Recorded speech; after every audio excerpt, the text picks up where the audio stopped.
$40. That's what she paid for her family's winter survival. And nobody, not even her own neighbors, believed it would work until the blizzard came. The year is 1886. The place is Custer County, Dakota Territory, a landscape so flat and exposed that winter didn't arrive quietly. It attacked without warning. There were no weather forecasts, no radio alerts, only a sky that darkened like a bruise, followed by a wind that could erase every trail in minutes. Out here, a blizzard wasn't just another storm. It could bury homes, empty woodpiles, and leave families trapped with no way to reach a neighbor only a few hundred yards away. Many never survived long enough to see the snow melt. But one widow on that prairie had made a decision everyone else mocked. She spent $40 on an old root cellar that most people considered worthless. They laughed at the crumbling, earth-covered shelter, calling it a waste of money and a desperate mistake. Then the blizzard came.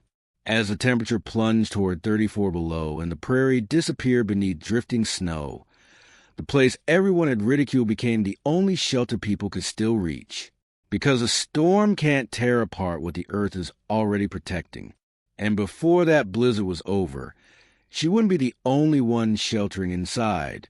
This is the story of the $40 root cellar that saved lives. And it begins months before the first snowflake ever touched the prairie. Spring arrived late in Dakota Territory. The snow had barely disappeared before wagons began cutting fresh ruts across the open grasslands. Homesteaders hurried to repair fences, break new ground, and plant crops before the short growing season slipped away. Among them was 38-year-old Sarah Whitmore, a widow living alone with her 10-year-old son, Thomas.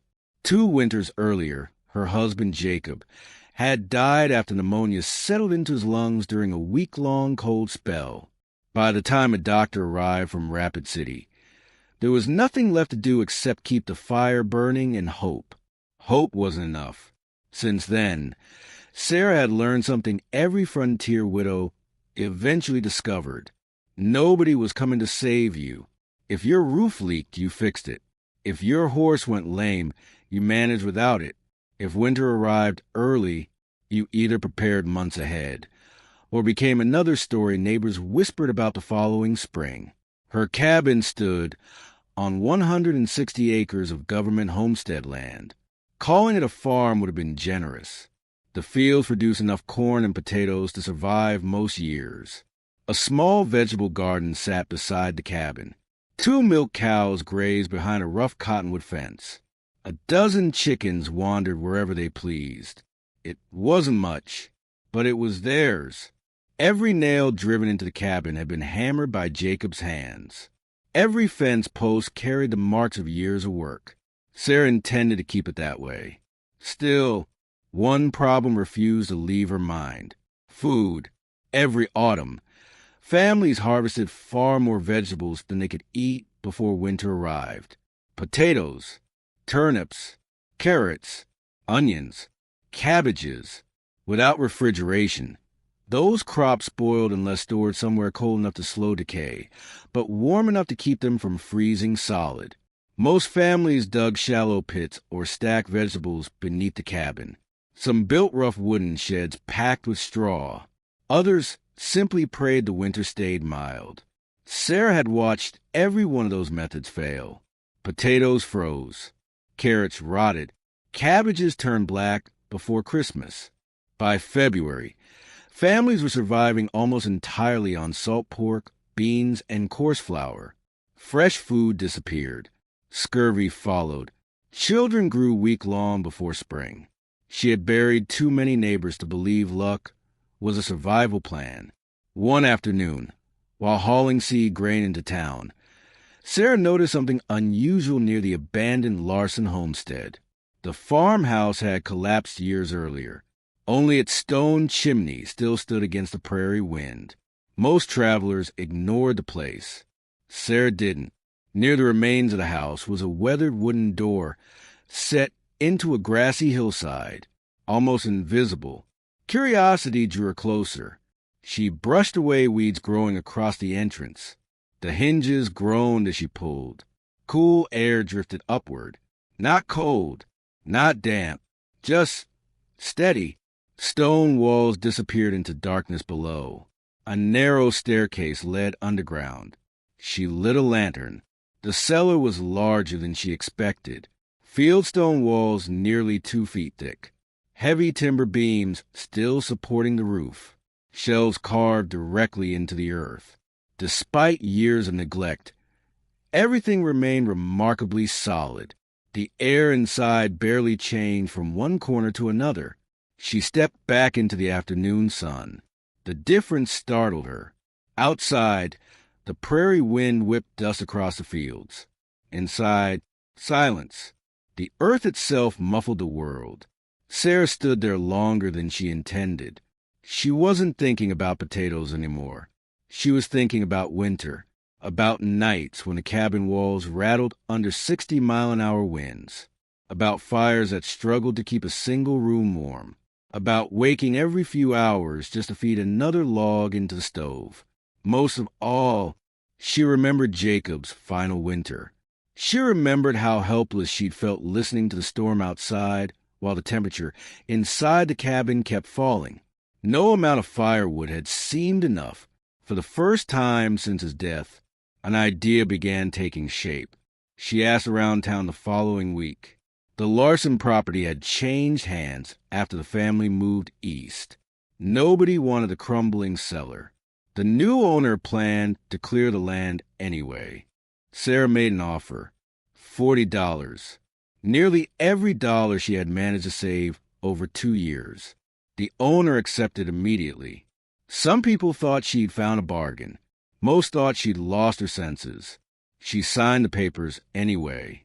As she tucked the folded receipt safely into her apron pocket, an old rancher watching from the general store porch slowly shook his head. "You can't live underground," he muttered. Several men nearby laughed. Sarah simply thanked the seller, climbed into her wagon, and turned toward home. She never answered a single one of them, because sometimes the wisest decision is the one that sounds foolish, right up until the day everyone wishes they'd made it too. And before summer was over, Sarah Whitmore would begin transforming that forgotten root cellar into something no one in Custer County had ever imagined. The news spread through Custer County faster than Sarah expected. By the following Sunday, nearly everyone attending the small prairie church had heard the same story. The Whitmore widow spent $40 on an old hole in the ground. Some smiled politely. Others laughed openly. On the frontier, every family believed they understood winter. Most had survived enough storms to think experience was all they needed. A few even stopped Sarah after church. "You should have bought another milk cow. You'll never get your money back. That old cellar's probably full of snakes and rotten beams." One man chuckled. "If you're planning to live underground, don't forget to wave when we ride by." Sarah answered every remark the same way, with a quiet smile. She had learned something after losing Jacob. People rarely change their minds because of an argument. They change them because of results. So instead of defending her decision, she went to work. Every morning before sunrise, she milked the cows, gathered eggs, and prepared breakfast for Thomas. Then the two of them hitched their old bay horse to the wagon and traveled the 3 miles to the abandoned Larson property. The root cellar looked different each day. The first week was nothing but cleaning. Years of leaves had blown inside. Old crates had collapsed into piles of splintered wood. A family of field mice had claimed one corner as their own. Thomas swept while Sarah hauled debris outside. By evening, the stone floor began to appear beneath decades of neglect. Only then could they truly see what they had purchased. The craftsmanship amazed her. The walls were built from heavy prairie field stone fitted together with lime mortar. Some stones weighed more than either of them could lift.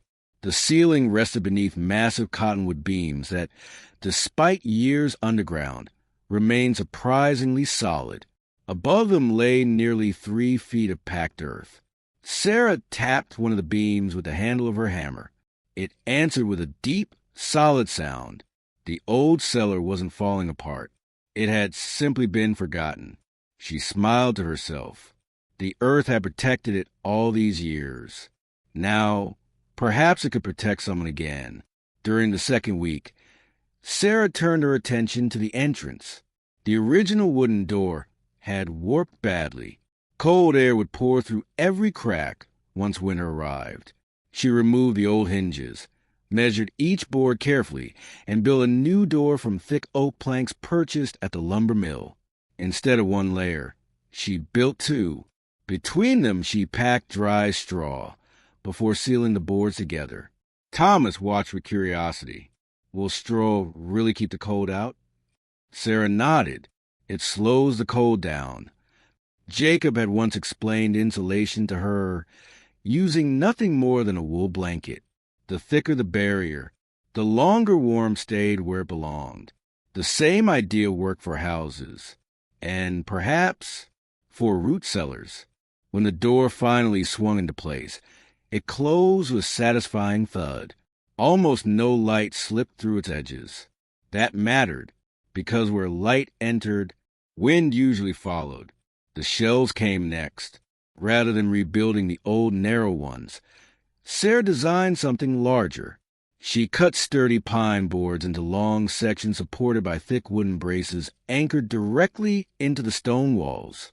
Every shelf left space beneath it for air to circulate. She didn't know the scientific explanation.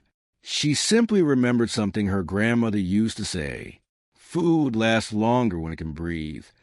Whether the old saying was true or not, generations before her had believed it.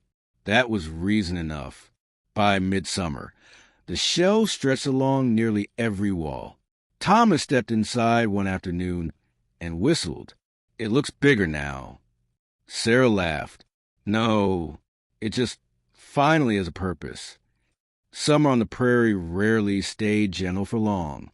By July, the sun baked the grass into shades of gold. Dust followed every wagon. Creeks shrank. The wind never stopped.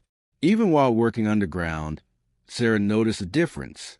Outside, the heat wrapped around her shoulders like a heavy blanket. Inside the cellar, the air remained cool, almost unchanged. She began bringing vegetables from the garden before supper. A basket of carrots, fresh onions, young potatoes. Each morning she checked them. Days passed. Nothing spoiled. Weeks passed. Still fresh. The experiment convinced her she had made the right decision. She only wished the neighbors could see what she saw.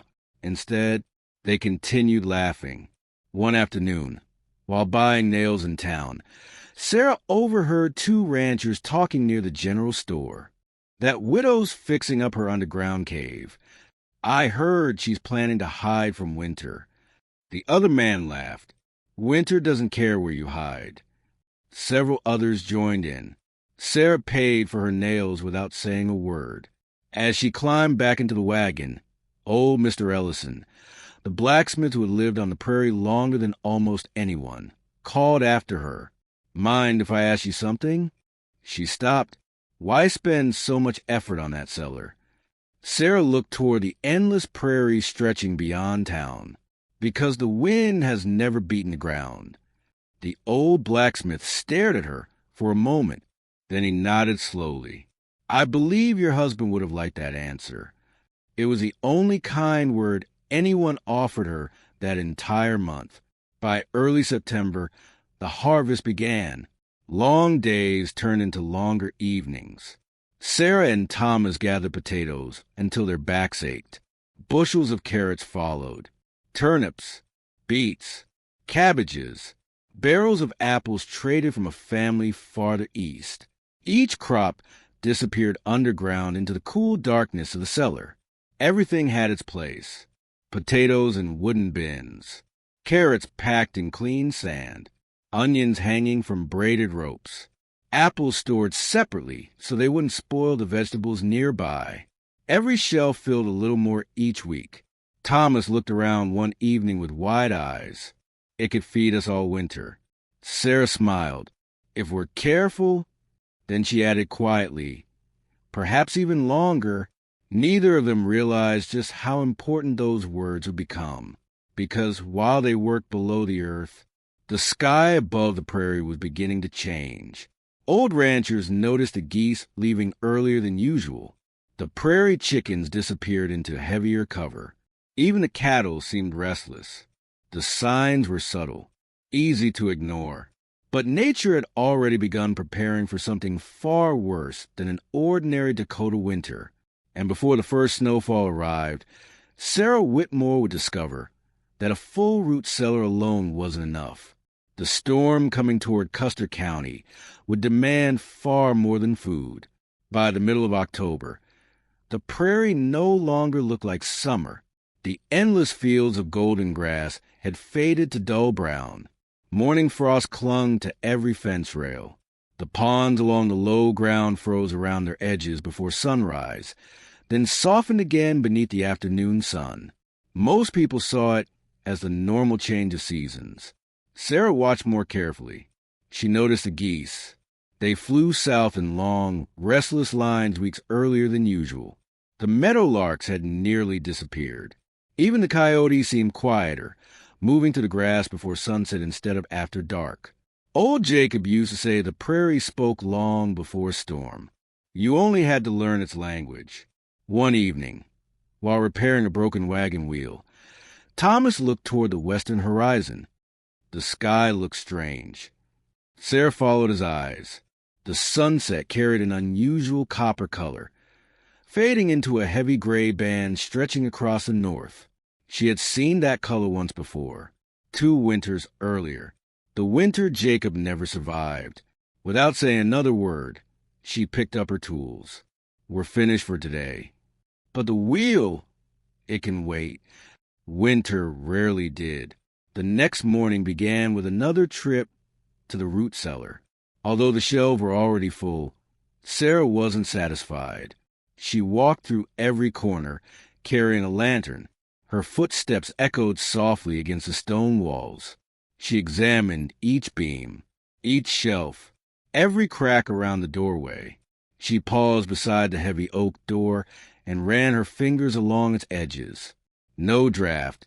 Good. She checked the straw packed between the double layers. Still dry. Better. Finally, she climbed onto the grassy roof covering the cellar. The earth had settled slightly after summer rains. Taking a shovel, she spread another layer of soil across the top, packing it tightly before covering it with fresh prairie sod. Thomas looked puzzled. The roof already works. It works today, Sarah answered. I wanted to work in January. The extra layer of earth would help hold a steady temperature inside. She couldn't measure it. She couldn't prove it. But generations before her had trusted the ground to protect what mattered. She intended to do the same. The following week became a race against time. Firewood had to be stacked beneath a lean-to beside the cabin. Water barrels needed filling before the well froze. The cows required extra hay. Fence gates were reinforced. Every frontier family hurried through the same chores. Yet Sarah added one task no one else considered. She packed emergency supplies inside the root cellar itself. 2 lanterns, extra lamp oil, blankets wrapped in canvas, matches sealed inside a tin, buckets for water, a small iron cookpot, flour, salt pork, beans, coffee, even a Bible tucked carefully onto the highest shelf. Thomas watched her carry another armload downstairs. Why put everything down here? Sarah hesitated before answering. In case we can't stay in the cabin. He frowned. But this is only for food. Maybe. She looked around the cool stone room. Or maybe one day it'll have another job the neighbors noticed. One afternoon, while loading hay, Mr. Collins rode past on horseback. He slowed beside the wagon. You moving into that cellar already? Sarah smiled. Just getting ready. He laughed loudly enough for the farmhands behind him to hear. You worry too much. We've survived every winter yet. Sarah looked toward the empty northern horizon. So has everyone. Until the winter they don't. The rancher tipped his hat with another grin before riding away. By sunset, he'd probably forgotten the conversation. Sarah hadn't. Experience had taught her something painful. Disaster never announces itself. It simply arrives. November entered Dakota Territory with surprising warmth. Several afternoons climbed above freezing. Children played outside without heavy coats. Some families delayed cutting more firewood. Others postponed repairing roofs. A few even joked that perhaps the old-timers had been wrong. Maybe it would be an easy winter after all. Sarah didn't believe it. Warm Novembers often hid dangerous Decembers. So she continued preparing. Every evening she walked to the root cellar before dark. She checked the lanterns, counted the food, inspected the door. Sometimes she simply stood inside listening. No wind, no rattling walls, only quiet. The silence itself gave her confidence. Above ground, storms could tear roofs apart. Underground, the earth ignored the weather. Then came the first warning. It wasn't snow. It was wind. Late one afternoon, the breeze shifted sharply out of the northwest. Within an hour, it carried a bitter edge that hadn't been there that morning. Loose hay rolled across the fields. Tree branches creaked. The chickens hurried toward their coop without being called. Even the cows gathered close together. Sarah stood outside the cabin, watching clouds pile higher along the horizon. Something about them felt wrong. They weren't moving quickly. They were building, layer upon layer, like smoke from an enormous fire. Thomas stepped onto the porch beside her. "Is it coming?" She nodded slowly. "I think winter just found us." That night, the temperature dropped nearly 30 degrees. By dawn, the water bucket outside had frozen solid. Thin snowflakes drifted lazily across the prairie. Nothing unusual, nothing frightening, just enough to remind everyone that winter had arrived. The townspeople relaxed. It wasn't much a storm. The worst is probably over. The weather's settling down. Sarah said nothing. The prairie often whispered before it screamed. 3 days later, she rode into town for flour. The general store buzzed with conversation. A traveling freight driver had arrived from the north. His wagon was coated in ice. He stamped the snow from his boots before speaking. "The weather's changing fast up near the Black Hills." Someone laughed. Always does. The driver shook his head. "No, this feels different." He described fierce winds already closing roads farther north. Deep drifts, livestock lost in open country. One ranch nearly buried overnight. The store grew quiet. Even the laughter stopped.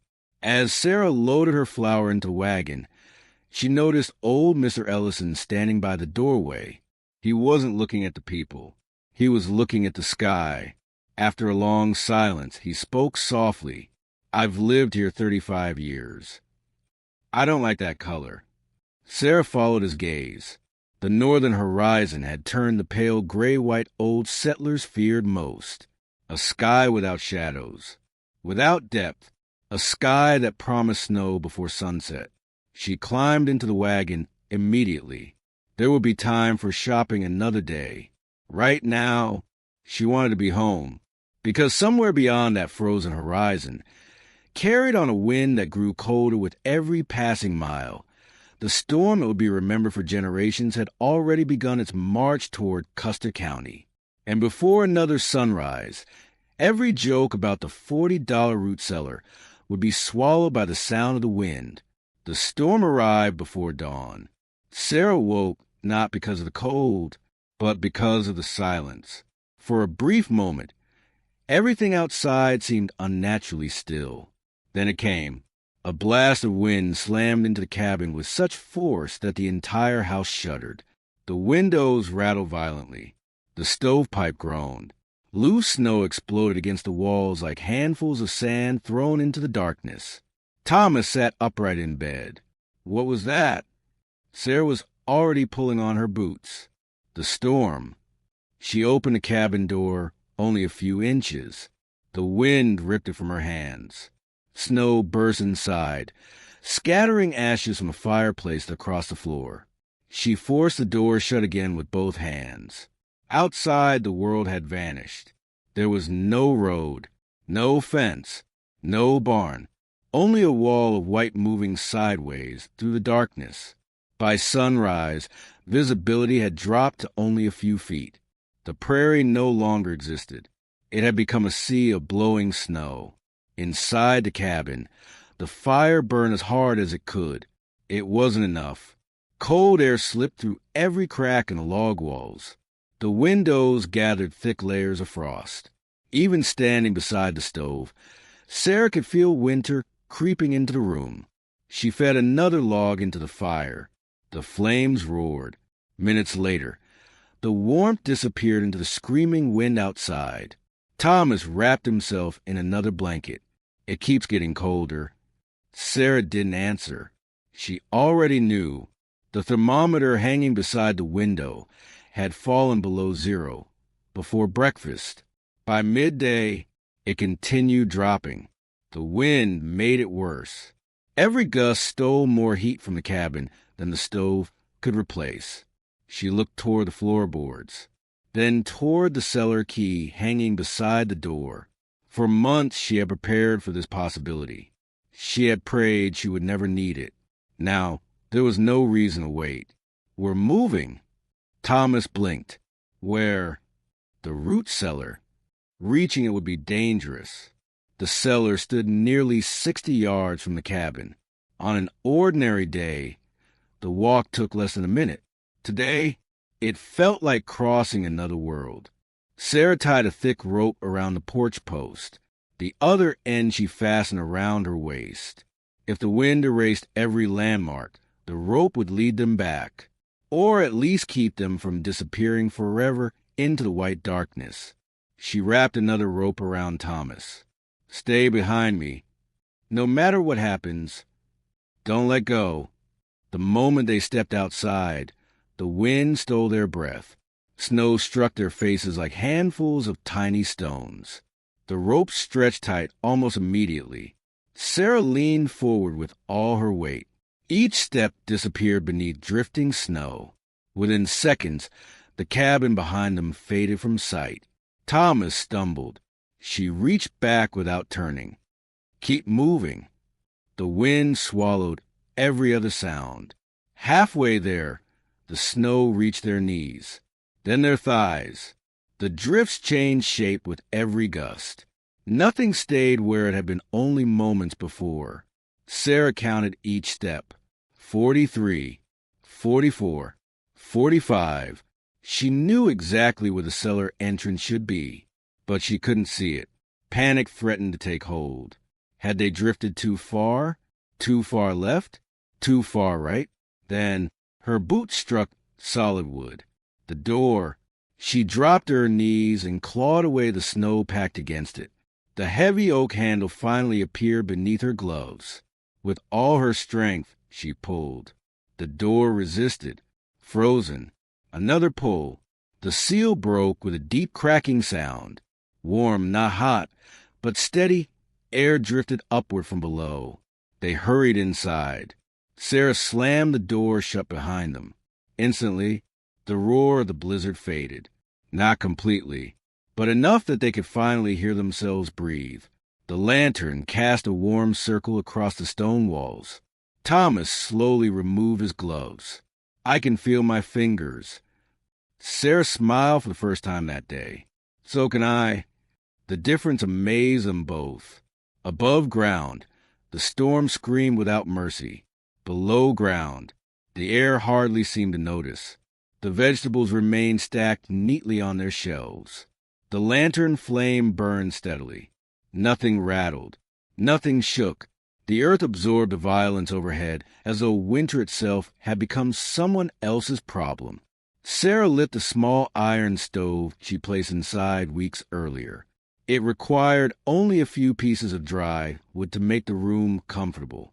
not because the stove was powerful, but because the cellar wasn't fighting against the endless wind.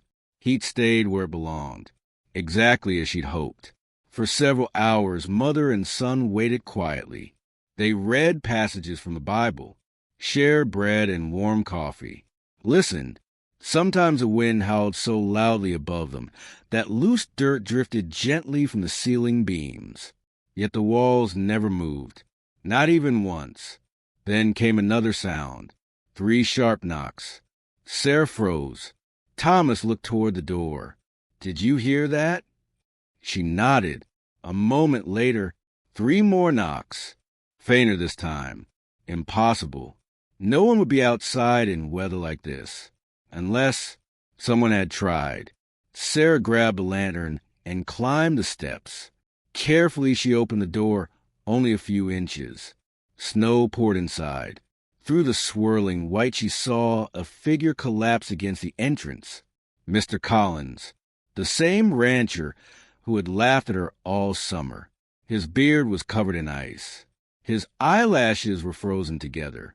Behind him stood his wife, barely able to remain upright, clutching their young daughter beneath a heavy quilt.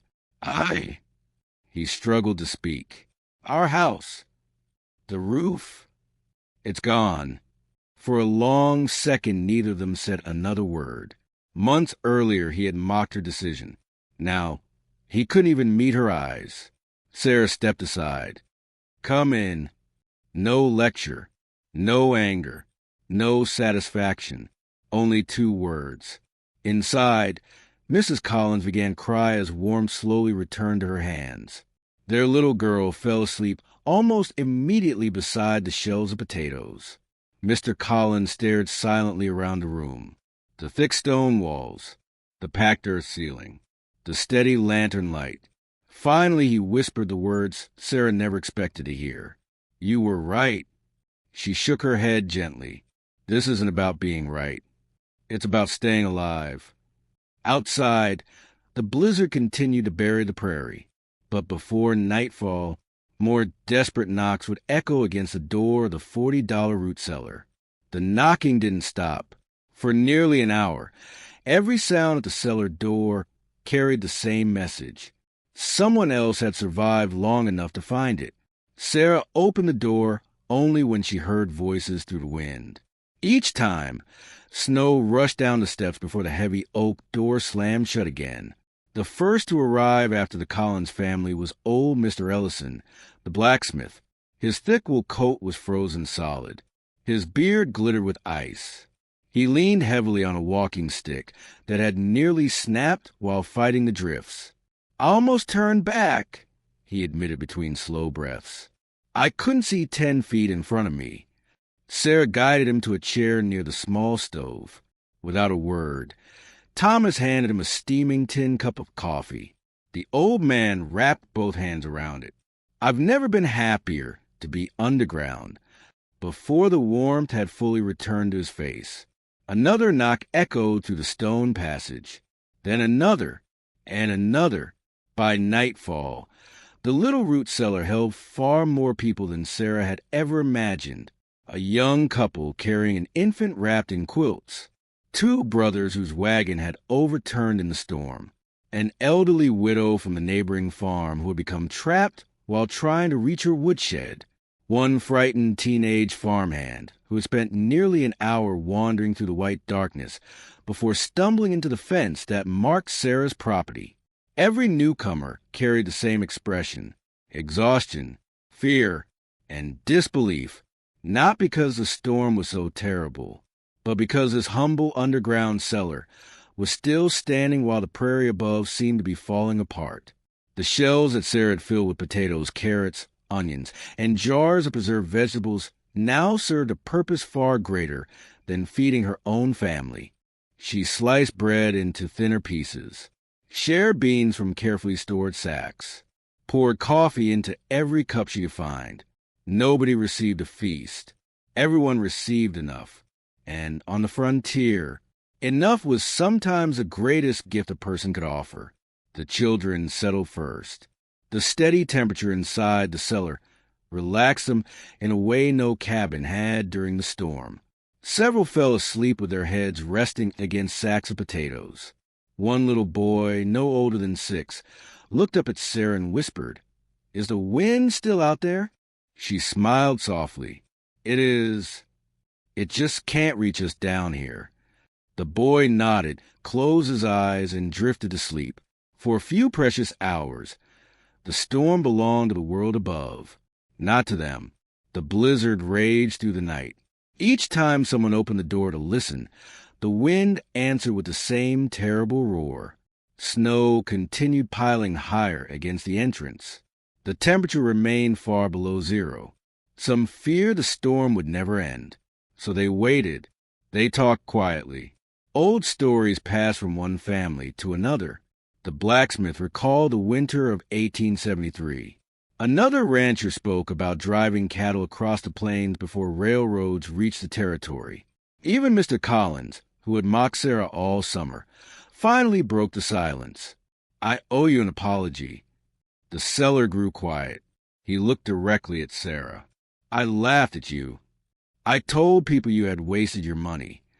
I was wrong." Sarah stared into the lantern flame for a long moment before answering. "My husband used to say something." She looked around at every face gathered in the room. "He believed pride keeps people from learning." A faint smile crossed her face. "If you learn something, then winter didn't take everything from us." Several people nodded. Nobody spoke after that. There was nothing left to say.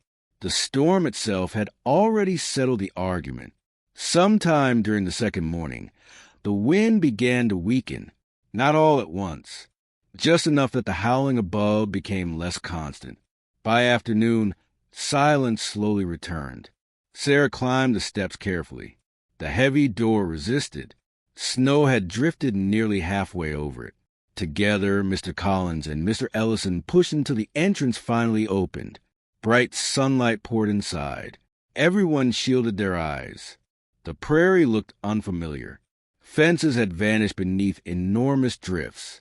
Haystacks had become smooth white hills. Several barns had collapsed under the weight of snow. The Collins family's roof lay scattered across a frozen field nearly 100 yards from where it once stood. A wagon was stuck out of one drift like the broken mast of a ship. For a long moment, nobody moved. The storm had ended. Its work had not. Over the following days, neighbors dug one another out. They searched for livestock, repaired roofs, shared what little food remained. Again and again, conversations returned to one place, the root cellar. Men who had dismissed it now measured its thick stone walls with curious hands. Women studied the earth packed above the roof. Questions replaced laughter. How deep is it? How much food will it hold? Could one be built beside every farmhouse? Even travelers passing through the county stopped to see the underground shelter people had begun calling the storm cellar that saved the prairie. Sarah never corrected them.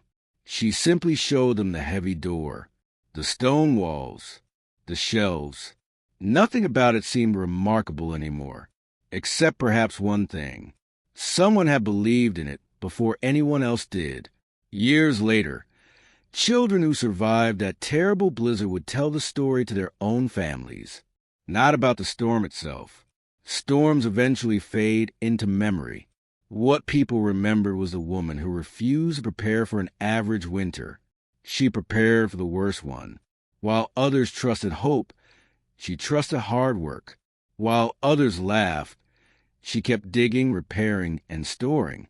While others believed the earth was something to build on, she discovered it could also be something to build within. History often celebrates famous generals, wealthy businessmen, and great inventors. But the American frontier was built just as much by ordinary people who solved extraordinary problems with quiet determination. People whose names rarely appeared in newspapers. People whose greatest achievement was making sure everyone around them lived to see another spring. Sarah Whitmore was one of those people. Her $40 purchase was never really about a root cellar. It was about understanding a lesson the prairie taught over and over again. Nature doesn't care how confident you are. It doesn't care how experienced you are. And it certainly doesn't care whether your neighbors approve of your choices. The prairie rewards only those who prepare. Sometimes the smallest decision, a reinforced door, a few extra sacks of potatoes, or forgotten shelter beneath the earth, can become the difference between tragedy and survival. So the next time you hear an old frontier story, remember this one, because somewhere beneath the wind-swept grass of Dakota Territory, a simple root cellar proved that the safest place isn't always the grandest one. Sometimes, the place everyone laughs at today becomes the place everyone depends on tomorrow. And that is how a forgotten $40 root cellar became the safest place for miles, and a reminder that on the American frontier, wisdom was often buried just beneath the surface.